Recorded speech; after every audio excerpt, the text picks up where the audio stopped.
Welcome to the Bush League Huddle Fantasy Football Podcast. I'm Raj. I'm joined with Knack. Fab and I are throwing darts because Jackson Dart Throwing is darts. finally Oh the boy. quarterback of the Giants. But we will talk about Jackson Dart maybe a little bit later. This week, we're going to be your fantasy football therapist for week 4. Did your team start 1-3 or even worse, 0-3 like Fab and I's team did? Yes. Did you feel week 3's bloodbath Sunday that saw the likes of CeeDee Lamb, Terry McLaurin, James Conner, and others suffer injury? Do you badly need a win? We're going to give you all the tools you need to get back on the winning track. Do not give up. 0-3 is just a number. 15% of teams still make the playoffs after starting 0-3. I am believing. Fab is believing. I'm sure Nak is believing as well in his head, or probably not. Well, I'm 2-1, so I'm definitely believing. You're believing for us.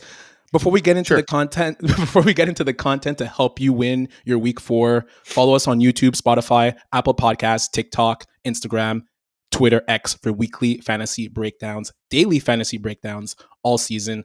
Send waivers, start sit questions. We answer everything. If you don't hear your player today, just ask about it. We'll answer and get you as much insight as we can.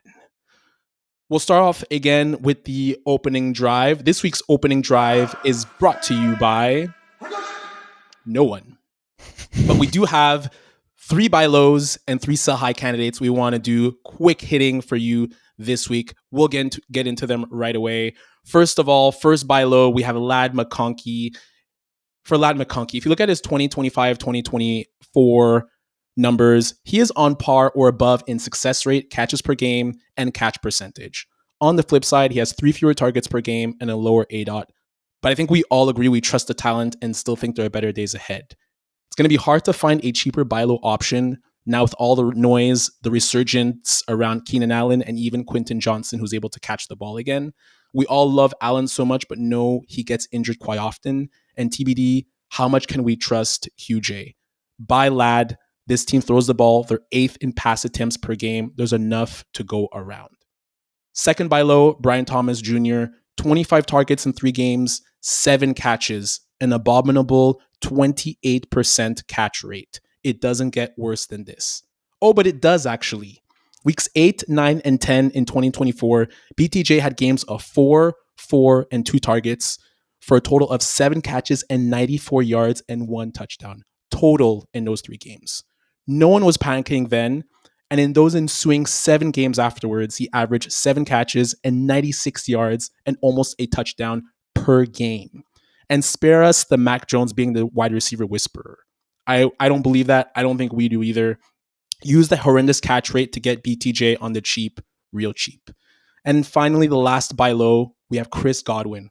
He was a WR3 through the first 6 to 7 weeks in 2024 until his brutal leg injury, with Mike Evans potentially sidelined with a hamstring injury and an offense firing on all cylinders that is still able to get Mike Evans, Emeka Ibuka, and Sterling Sharp looks. Godwin could be had on the cheap.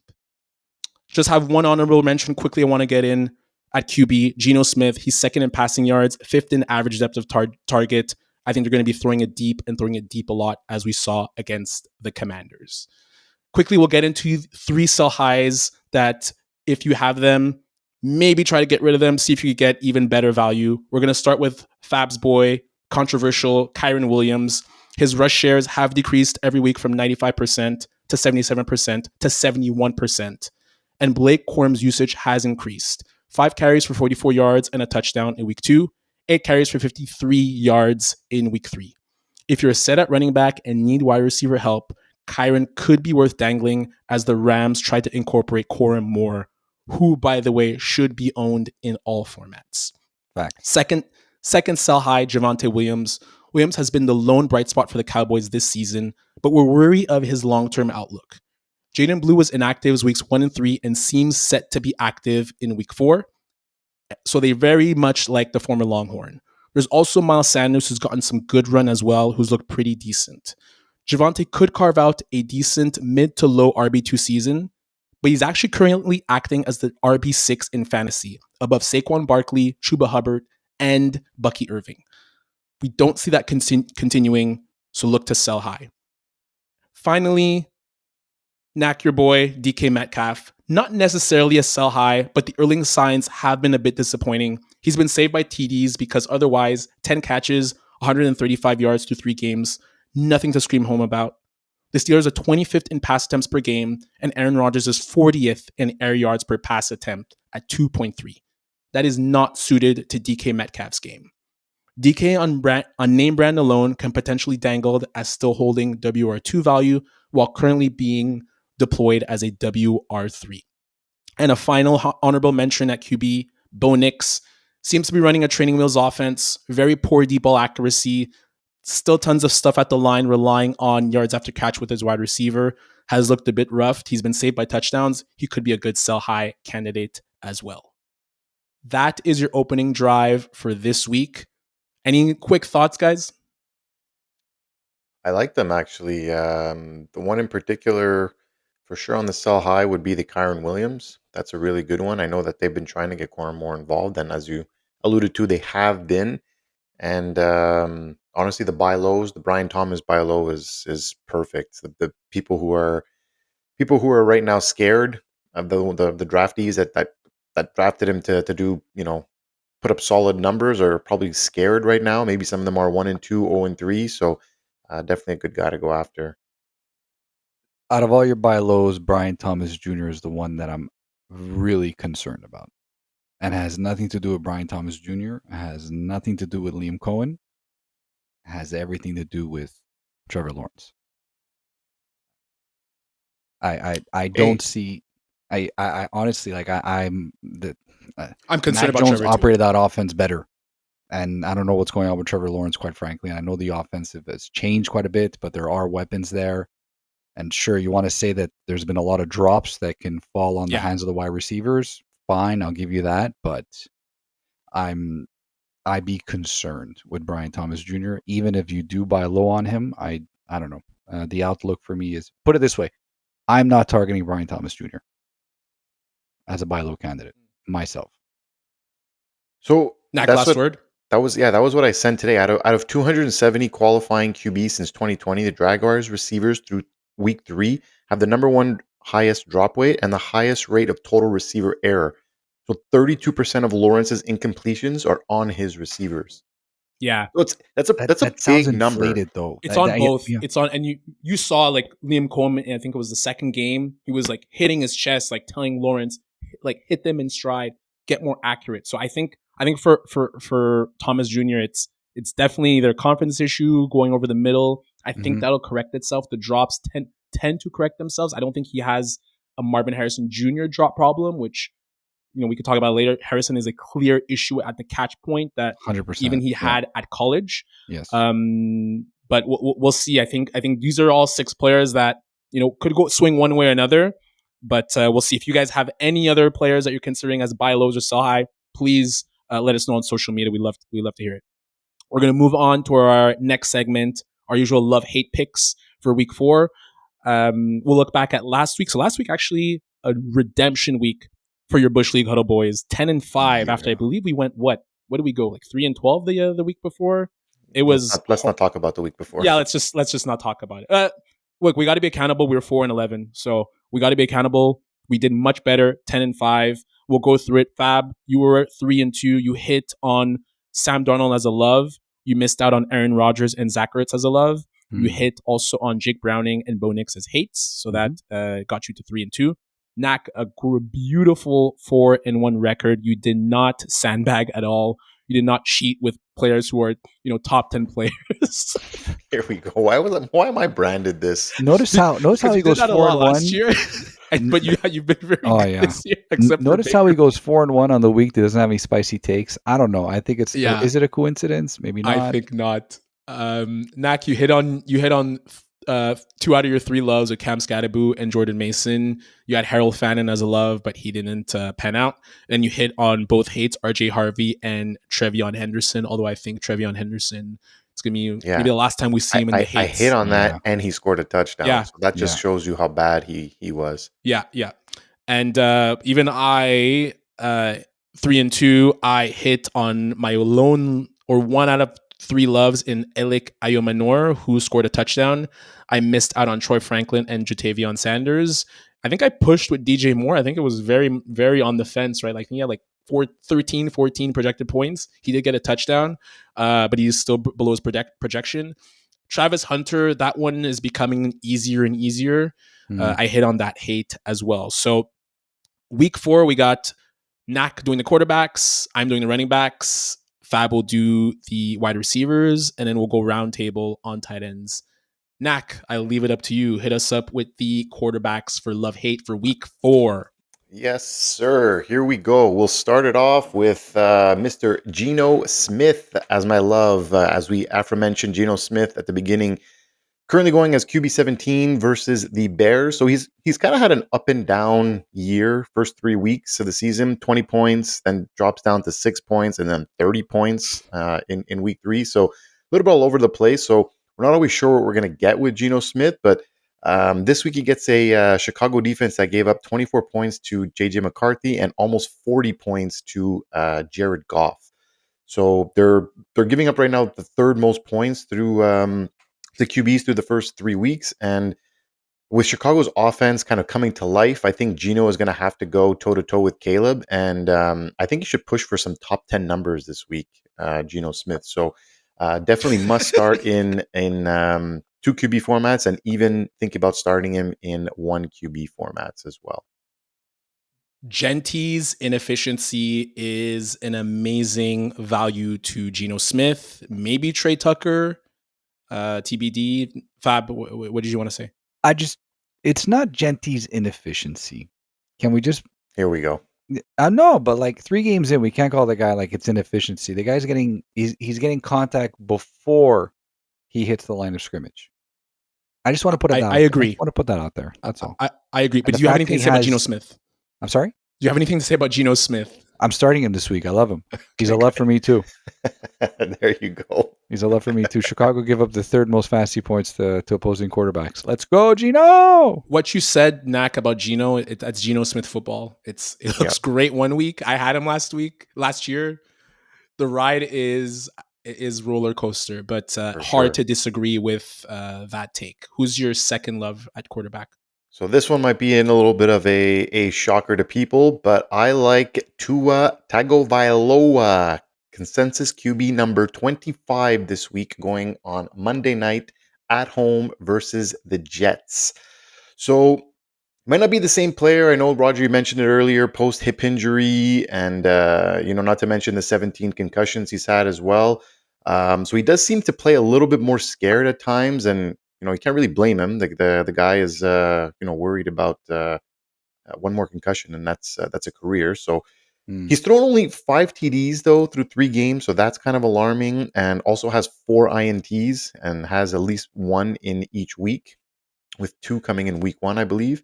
But if there was ever a get right game, it's this one. And already, although they limited Josh Allen, they let a 41-year-old Aaron Rodgers put up 30 fantasy points against them, and currently giving up the 9th most fantasy points to QBs. And I sense a big game coming from Tua, if not only to save his coach's job. They absolutely cannot lose to the Jets at home on Monday night. So I think if they have a chance of winning, incoming big game from Tua, and I think in 2 QB leagues he can be started. I'd be skeptical in 1 QB leagues. It'd be tough to start Tua over what you've got, but in 2 QB leagues, I think he's worth a start this week. The Jets have been extremely disappointing. Very. Are we surprised? We're not surprised, but considering they got Aaron Glenn, they brought some of the Detroit staff, I was expecting a lot better, whether maybe not necessarily their offense, but definitely their defense. And to your point, Knack, it's been look, I think it's a fair start. Hard to trust Tua, obviously. I'm glad he's not on my team because he's a concussion away from just destroying your team. But the matchup is definitely there. Who do you have as your first hate at QB? So my first hate this week is going to be Dak Prescott versus the Packers on Sunday Night Football. I like this. Currently going as a consensus Fantasy Pros ranking of QB 15. So The Cowboys are just not a great football team right now. I think we could all agree on that. He also just lost his favorite target in CeeDee Lamb for the next about 4 to 6 weeks to a high ankle sprain. And he now faces a Green Bay team that not only has a familiar face in Micah Parsons, who will be hungry and to have a dominant game and also get Dak on the ground, but also a D that's held pocket passers like Jared Goff and Joe Flacco to 12.9 and 4.6 points, respectively. And they're also giving up the third fewest points to QBs through 3 weeks. So it's going to be a long night, I feel, for Dak under the lights. And if you have better options, even in 2 QB leagues, I'd bench him in week 4. This is going to be a tough one. I think he gets destroyed on Sunday night. Yeah, I think this is a great call. And Green Bay has been playing lights out ever since they got Micah Parsons. Like, their defense looks legit. And to your point, Nak, they're going to come hungry to put this as a statement game against the Dallas Cowboys, 100%. Concerning stat for Prescott, his lowest yards per attempt in his career is 6.3. Considering the Pickens acquisition, considering he had CeeDee Lamb for 2.5 games, quite concerning. It feels like he's getting pressure a lot. So motivated Parsons. I'm curious to see how that will go. Oh No, yeah, he's going to be living. He's gonna want to kill someone. Dude, he's going to be living in Dak Prescott's pocket the whole night. Yeah. I think Dak's going to be running for his life a little bit on Sunday. Give me your last one of for the quarterback snack. Yeah, so my last one is going to be Michael Penix Jr. consensus QB 20 versus the Redskins. Sorry, something in my throat. Commanders. It's been a rough start for the second year QB. I mean, he did face the Vikings and Panthers D, who are giving up the second and also the fewest points to QBs through 3 weeks. But Penix has one passing touchdown on the season, which came in week 1. And he was also benched in favor of Kirk Cousins last week in a blowout loss to the Panthers. So if you drafted him to be your QB2 in 2 QB leagues, I would say it's time to sound the alarms a little bit. The Falcons have 100 million reasons to make the switch back to Kirk Cousins if they think that gives them the best chance to win. And with a bye week in week 5, this is a pivotal week for Penix, and we know how pressure is not his strong suit. So I don't see Penix having a great game here against the Commanders and then potentially being benched ahead of their week 6 game after the bye. Similar to Bryce Young. Concerning numbers with him as well, the completion percentage is very bad. Very low. I question how the fit of this offense. He's a deep passer, trying to make like a timing Shanahan McVay type offense for him because it's Zach Robinson who worked with McVay. Mm-hmm. So I question that aspect as well. He's like a do not start. So it's as much as we try not to agree all the time. These are all 4 of these I would strongly agree with. Nak, I want to just give a very quick honorable mention. Jalen Hurts against the Bucks. The Bucks have been his absolute kryptonite over the last 3 games. In 3 games, last 3 games, 550 passing yards, 3 touchdowns, 3 interceptions, 71.5 QB rating. He's literally only been saved by touchdowns, and even then, he's way below his projections. I'll be very curious to see if Hurts is able to kind of overcome the beast that is the Bucks defense that has been against him. Interesting. Great call. I believe it is my turn now with the running backs. Yes, it is my turn for the running backs. So first running back, I love this week. This will be a shocker, but I love Chase Brown, running back 19 at Denver on Monday Night Football. Wow. Last week, 10 carries, 3 yards, 0.3 yards per carry. Great start, right? Great start in terms of my argument for Chase Brown. Even on the season, better start on the season, he's at 2 yards per carry. So I think we'd all agree he has not returned round 2 value. Where I think he can have value, the Broncos D has given up 50 yards receiving to Jonathan Taylor and 59 yards receiving to Omarion Hampton. We know those are not pass-catching running backs, and Brown had 54 catches last year. Both running backs also fared pretty well against the Broncos D. I see the Bengals needing to rely on the quick passing game with their poor offensive line and a lot of pressure that the Broncos provide. I think Brown will have a okay game on the ground. I think he'll save himself in PPR with a 6 to 7 catch game and pretty solid yardage. So I like him in PPR. Round 2 value, you have no choice. You still have to start him. I don't think you can afford to sit him yet. But after this week, it's make or break for Brown, I think. Is he another buy low candidate? Yes, I believe so. Yes. Yeah, I heard a lot of other some of the Matt Hartman podcast, a few other podcasts were saying he was definitely a buy low candidate going forward, and I would agree with that. Second running back, I love Nick Chubb, consensus running back 33 versus the Titans. On the year, Chubb has 34 carries for 141 yards. Steady production so far, hasn't necessarily popped, but the Titans give up the second most fantasy points to running backs currently in the league, and they're giving up 5.3 yards per carry against running backs so well. Mm-hmm. Sorry, Nick? That's surprising. Yeah, I think we all thought their defense was going to be better as well. Their front is usually really good. Yeah, Jeffrey Simmons and so on and so forth. They're usually a bend but don't break type of defense. Yes. They just got gashed by Jonathan Taylor, and they gave up TDs to Blake Corum and J.K. Dobbins. I think this is a good bounce back spot for the Texans, for C.J. Stroud. I even think Woody Marks could have some viable upside in deep leagues. So get right game for Chubb. I think the Titans are prime against running backs so far this year.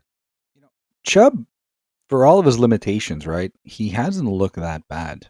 Like, he's looked mediocre, he's looked average, hasn't looked what you expect him to look. But considering what he went through and how he's playing right now, like he's been putting up some decent flex numbers, I want to say. But I like him as an RB2 this week. I think this is a good matchup for him. You take a running back who is extremely gifted athletically, chop off 30-40% of his athleticism. He's still probably more athletic than 20-30% of the running backs in the league.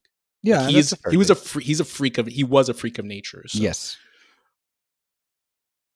In terms of the running backs that I hate, David Montgomery, current RB 30 consensus versus Cleveland. So the Browns are allowing the second fewest fantasy points to running backs and the second fewest rushing yards allowed in the league so far.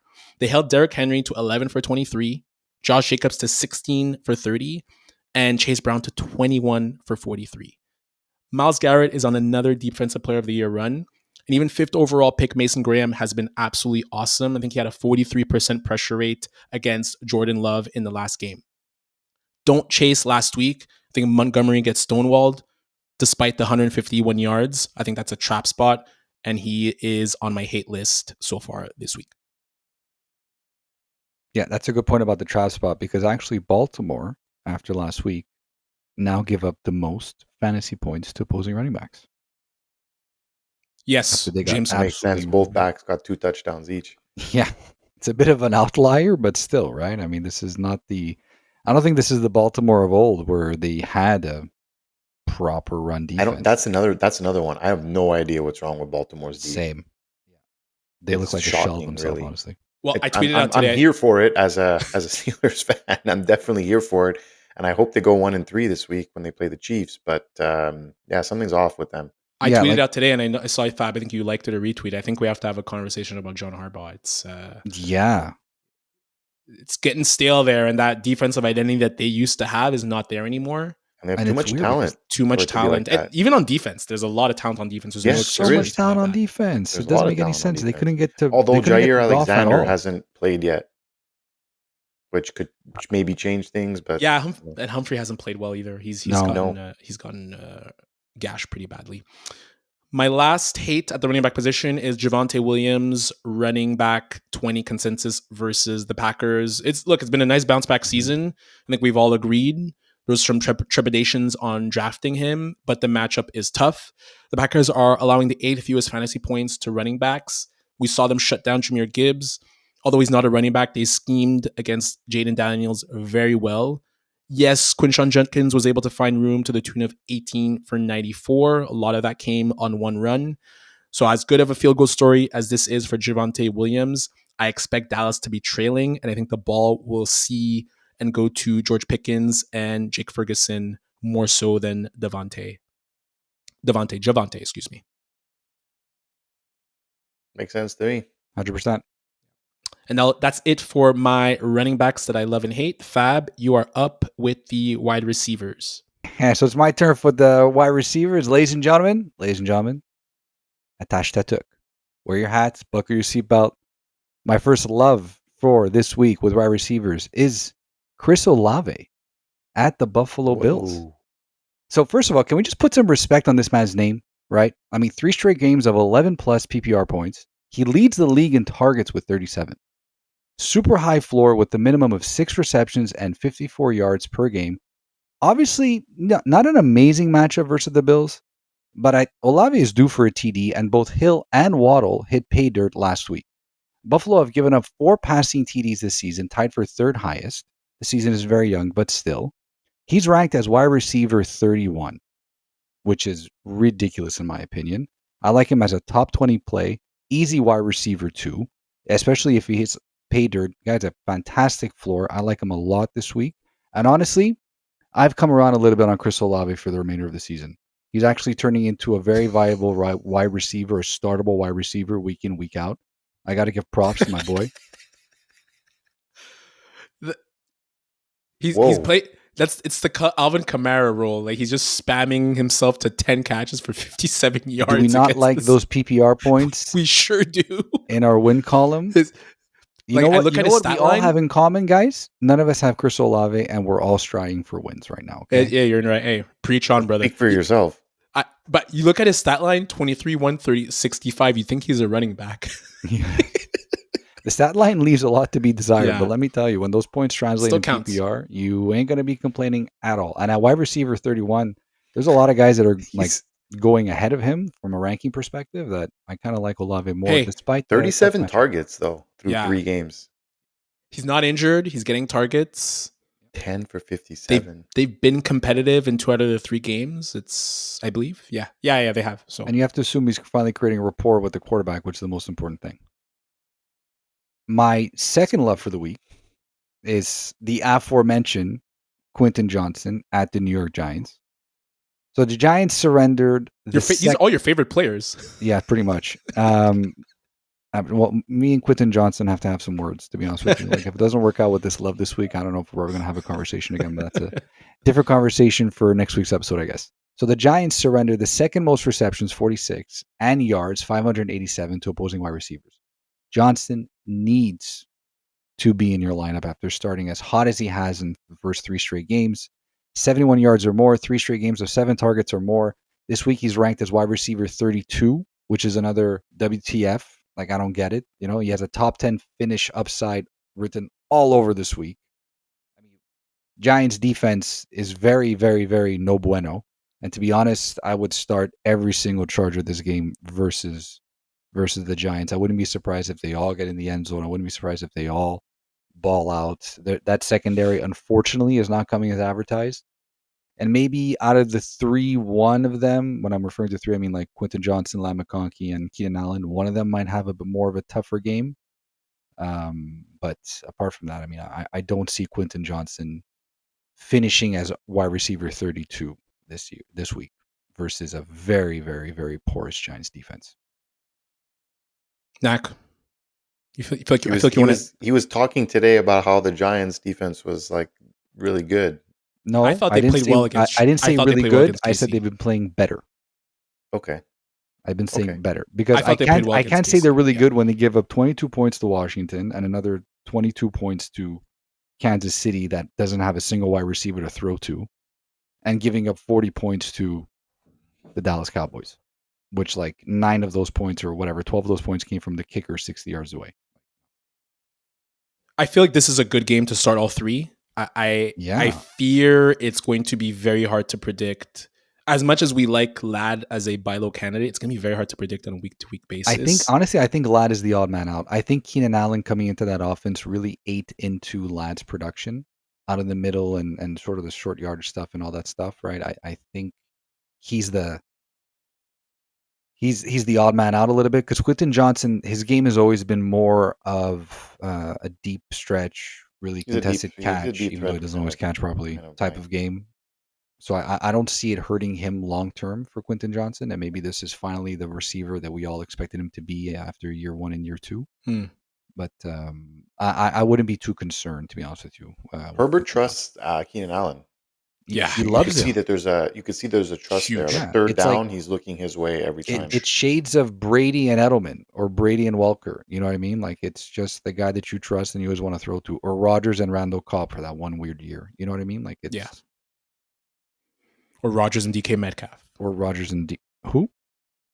Actually, he's coming up. Don't worry about it. But first, I keep doing this to you. Here we go. So it's only been mentioned 6 times today. we got to get on the hate train. Unfortunately, ladies and gentlemen, first hate is T. Higgins at the Denver Broncos. Spicy. Yeah, risky. Right now, he's a risky flex play at best with Browning under center versus another very good defense. Plus, He they're was on my away. do not draft list. Yeah, pretty much. T is riding my bench this week, and to be honest, for the foreseeable future, I think Browning was chased all day last week versus the Vikings, and I don't think he'll have much more room this week versus the Broncos. I don't see it this week for T. It's a tough matchup on the road. Good D. He's a sit for me. Right now, he's ranked as wide receiver 33, and he could finish outside the top Wow, 40. what a fall from grace, eh? 33. Yeah. It's unfortunate. Remember when he was going as the 10th wide receiver off the Yep. board? And I drafted him. Fab. Same. I'm curious as a big T Higgins owner, and I have Jordan Addison in 2 leagues that I've been waiting on. Would you rather start Jordan Addison against Pittsburgh right after suspension? Yes. I feel like he's going to be a guy a lot of people are going to be asking about. Yeah. No, I would start Jordan. I think the ceiling is a lot higher for Jordan Addison versus, because you have to figure and you can make the same argument for T Higgins, right? Like Jordan Addison's going to get potentially more looks because they might be focusing more on Justin Jefferson. Again, the same argument applies for T Higgins. I don't disagree. The difference is just the quarterback play. I think Carson Wentz is a better backup quarterback, and we saw it already last week too. He operated the offense pretty well. Freaking KOC, man. Yeah, KOC also is a huge difference too. Honestly, like he is the QB whisperer. I'm scared of Carson Wentz this weekend. Yeah. And he played quite well. He played Pittsburgh quite D hasn't. They played well, but they don't scare you. And correct me if I'm wrong on this, but like I'm not exactly petrified of Pittsburgh's D. I don't think many people are, but they did force 5 turnovers last week. Yeah, no, they're gonna have definitely good games, right? I mean, I'm not. They're a good team, but I'm not. Oh my God, it's Pittsburgh's D. Like that. They make plays when they need it. I think they break. They break. They and bend but don't break. They bend but don't break. But then when they have to make the big plays, like the Jalen Ramsey, he's there when he needs to make. Yeah, that was. So I think that tackle versus the Jets. The Jets, yeah, Garrett that was a game. That was a game breaking tackle right there. Yeah. That was huge. Totally. Who's your other hate, Fab? Well, we're going to just stick on the Steelers, I guess, because why not? Apparently, it's a Steelers podcast. We're going to go with DK Metcalf versus Minnesota. So DK really hasn't come as advertised. His receptions and yardages are fairly low. You could stop if you want, because Roger already agrees. I'm just. I got 3 more lines. He scored in back-to-back games, which could save him. However, Minnesota did shut down Jamar Chase, Drake London, DJ Moore. No wide receiver has caught more than 6 balls or hit 70 yards. So if he doesn't hit the end zone this week, I think it's going to be a tough showing for DK. I think it's a flex play for me. Right now he's ranked as, I can't even find him, wide receiver 26. So like he's right around there as wide receiver 3. Like I'd be very hesitant to start him unless I didn't have another option. Borderline flex play. And again, similar to T. Higgins, if he falls outside of that, I wouldn't be surprised. It's a tough matchup.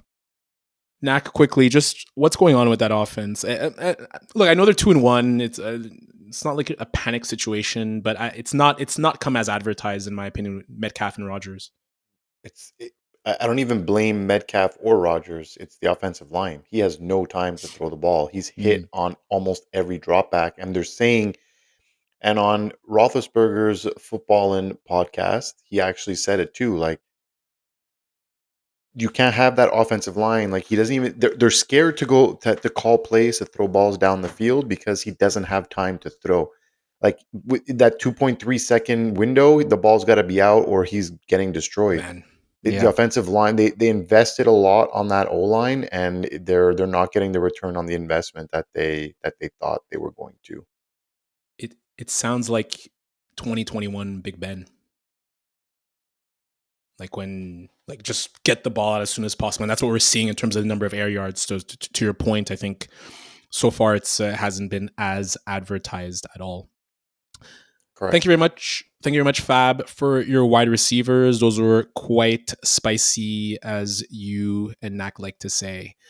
We're going to go with the tight ends. Nak, you want to start us off with your tight end of the week? Sure. If you want spicy, I've got spicy. Uh-oh. My hate this week is going to be Mr. Sam LaPorta, consensus tight end number 6. So after he had a 9 target and almost 14 fantasy point day in week 1, LaPorta, has followed that up with 8 total targets and 11 fantasy points the next 2 weeks. And as we've seen, Detroit wants to run the football and rely a lot both on Gibbs and Montgomery. And then you have Jameson Williams there with the deep ball threat, and Amon-Ra being, their big play / possession wide receiver. It doesn't leave too much on the bone for LaPorta. So the Browns have been about middle of the pack versus the tight ends and have allowed 2 TDs through the position through 3 weeks. But I think the Lions continue to lean on their other playmakers, and I think LaPorta just becomes too volatile to trust coming with such a high ranking. So I'd look for another option in week 4. The door is shut for Sammy the Door. Sammy the Door? Sam LaPorta. that passed Wow, right. really, For our guys? Italian listeners, Really? including myself, that even went over my head. Wow, That- guys, that we're all went Italian right- on this podcast. Come on. Oh, it's true. We're all Italian on this podcast. Oh God, no! One by association. Oh no, sure. Okay, yeah, I'll take by association. No, you're Definitely not Italian. by blood or by color. Your kids are Italian, Yeah, they and half, don't forget it. half. But the better Yeah, half. we said it. The Cleveland defense has been fantastic. It's keeping them in games, and It's hard been to legit. It's been very good. very, very good. Jim Schwartz knows how to coach up a defense, and Garrett's on a roll. Fab, who do you have for your tight end? I got a little bit of a spicy take. I got a tight end love this week. Okay. There's no more hate for me. I got a tight end love. I got Mark Andrews at the Kansas City Chiefs. And you're going to say, okay, but you know what? The Kansas City Chiefs are giving up the third fewest fantasy points to tight ends. And Mark Andrews' first 2 games were under 2 fantasy points. You're right. First 2 games were a wash. He lit up Detroit on Monday Night Football for easily his best game of the season. And why can't that continue versus another tough opponent? Kansas City have given up only 8 receptions, 102 yards, and 0 touchdown to opposing tight ends. But who were those tight ends? Are you making your case, or I'm going to get there. Who were those tight ends? Tyler Conklin, Grant Calcaterra, Kylen Granson, and Theo Johnson. Not exactly the who's of tight ends. Plus, PFF has KC's linebacker coverage graded ranked 29th out of 32. He's ranked as tight end 16 this week. And I think he should easily be in the lineups over a bunch of guys ahead of him. For example, I'm going to name off a few right now. David Njoku, Harold Fannin Jr., Kyle Pitts Sr., Travis Kelce even, Hunter Henry. I have one. Isaiah Likely. What about him? He's back. Not an injury report. 12 targets, 9 receptions, 111 yards against the Chiefs last year with a touchdown. Yeah, okay, fine. So Baltimore tight ends is my love this week, okay? How about that? Does that make everybody feel better? Can I have one love, Raj? Jesus, man. Jesus, go back to not being Italian. that's funny. That's funny. Ladies and gentlemen, we're 2 Italian men on this podcast, not 3. That works for me. Hand in your WAP card. Oh, wow. I like Mark Andrews, all right? He came up, he showed out. Leave him alone. Poor guy. I don't Please. even disagree with you. Apparently you don't. No, but my God. We're having such a nice podcast. Everything was going well. We're gonna have even nicer podcasts because my tight end is a love as well. Mason Taylor, tight end 31 at Miami. So Monday Night Football at Miami. This is kind of a homecoming game for him, actually. You may or may not know his dad, Jason Taylor, Dolphin legend. The Dolphins have also allowed the 3rd most fantasy points to tight ends through 3 weeks. even his usage for a second round rookie with the Jets, he's seen snap shares of 88%, 71%, and 74% over the course of the past 3 weeks. And last week, he was tied for the team in targets with 6, and he almost had a 25-yard touchdown. Tyrod Taylor missed him. He ran a beautiful corner route against the Bucks. He's the tight end streamer of the week for me. I'm even putting money on him for any time touchdown. He's getting a touchdown homecoming against Miami. His aunt, Joy Taylor, will probably be there as well. So I was going to say, he's getting more love than his aunt right now. That's amazing. Good for him. Nah, not me, man. Troy Taylor will always get more love. Great. Great way to end. Great way to end. Great way to end. Fantastic. That is another fun. You see, we have fun. We try to have fun. We try to have some laughs. We try to give insight. Is another edition of the Love Hate podcast, the Bush League Huddle Fantasy Football Podcast, Love Hate Week 4. On behalf of Nak and Fab, I'm Raj. Always be sure to follow us on YouTube, Spotify, Apple Podcasts, TikTok, Instagram, and Twitter. Have a great week, guys. Let's get some wins. Let's get some wins. Yeah, he's going to be eating W's this week versus the Chargers. You better believe it. Jackson Dart, my friend. Jackson Dart. Need it. No longer smoking that Joe Burr, smoking that dart. Yeah, I need to change my team name too. Have a great week, everyone. Peace out, everyone. Goodbye.